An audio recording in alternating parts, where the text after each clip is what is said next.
Hello hi అండి, welcome back to my channel. So today recipe వచ్చేసి అటుకులతో బెల్లం లడ్డు అయితే నేను చేసేసానండి. చాలా అంటే చాలా టేస్టీగా ఉంది. సో ఫ్రెండ్స్, మీరు కూడా అయితే ఒకసారి ట్రై చేసేయండి. చాలా నచ్చినట్లయితే నాకు కామెంట్స్ కూడా పెట్టండి. సో ఇప్పుడైతే మన వీడియోలోకి వెళ్ళిపోదాం. చూడండి, ముందుగా అయితే గ్యాస్ పైన ఒక బాణీని అయితే పెట్టేశానండి. దీనిలో వచ్చేసి ఒక కప్పు వరకు అయితే నేను అటుకులను అయితే తీసేసుకున్నాను.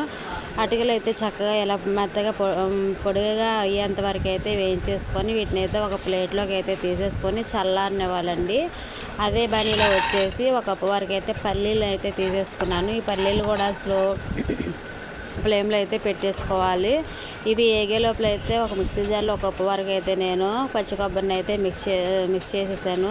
సో ఇప్పుడు పల్లీలు అయితే వేగిపోయాయండి. వీటిని అయితే ఒక ప్లేట్లోకి తీసేసుకుందాము.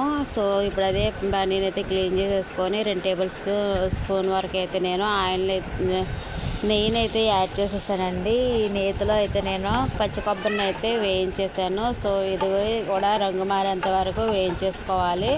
సో ఇది రంగు మారేంత వరకు వేయించేసుకున్న తర్వాత ఒక బౌల్లోకి తీసేసుకొని అదే బాణీలో వచ్చేసి 2 టేబుల్ స్పూన్ వరకు అయితే మళ్ళీ నెయ్యి అయితే తీసేసుకొని బాదపప్పు జీడిపప్పులు అయితే వేయించేసుకోవాలండి. ఇవి కూడా కలర్ మారేంత వరకు వేయించేసుకొని వీటిని కూడా ఒక బౌల్లోకి తీసేసుకోవాలి.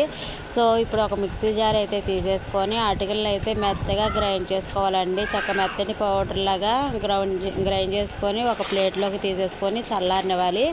అదే మిక్సీ జార్లో వచ్చేసి ఒక పల్లీలను అయితే యాడ్ చేసుకొని ఇవి అయితే కొంచెం కచ్చాపచ్చాగా అయితే గ్రైండ్ చేసేసుకోండి. ఇవి కూడా చల్లారనివ్వండి. ఇప్పుడు మళ్ళీ గ్యాస్ పైన ఒక బాణీ పెట్టేసుకొని దానిలో 1.5 కప్పు వరకు అయితే నేను బెల్లం తీసేసుకొని దానిలో ఒక టీ గ్లాస్ వరకు అయితే వాటర్ని అయితే యాడ్ చేశానండి.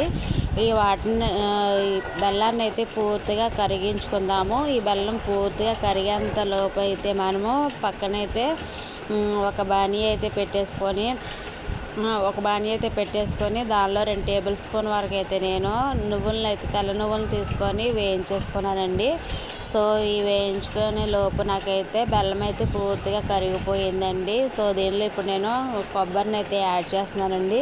ఈ కొబ్బరి కొంచెం ఉడుకుతున్నప్పుడు దీనిలో వచ్చేసి అటుకుల పౌడర్ని అయితే నేను యాడ్ చేస్తున్నానండి. అటుకుల పౌడర్తో పాటు పల్లీల పౌడర్ని కూడా దీనిలో యాడ్ చేసేసి మొత్తం మిక్స్ చేసి మొత్తం చక్కగా కలిసేంత వరకు అయితే కలిపేసుకోవాలి. సో ఇది మొత్తం కలిసిన తర్వాత దీనిలో వచ్చేసి డ్రై ఫ్రూట్స్ని అయితే మనం యాడ్ చేసుకోవాలండి. డ్రై ఫ్రూట్స్ని యాడ్ చేసిన తర్వాత కలుపుకొని దీనిలో వచ్చేసి నువ్వులను అయితే యాడ్ చేసుకోవాలండి. నువ్వులను యాడ్ చేసుకున్న తర్వాత మనం కొంచెం ఫ్లేవర్ కోసం అయితే యాలకుల పౌడర్ని కూడా దీనిలో యాడ్ చేసుకోవాలి.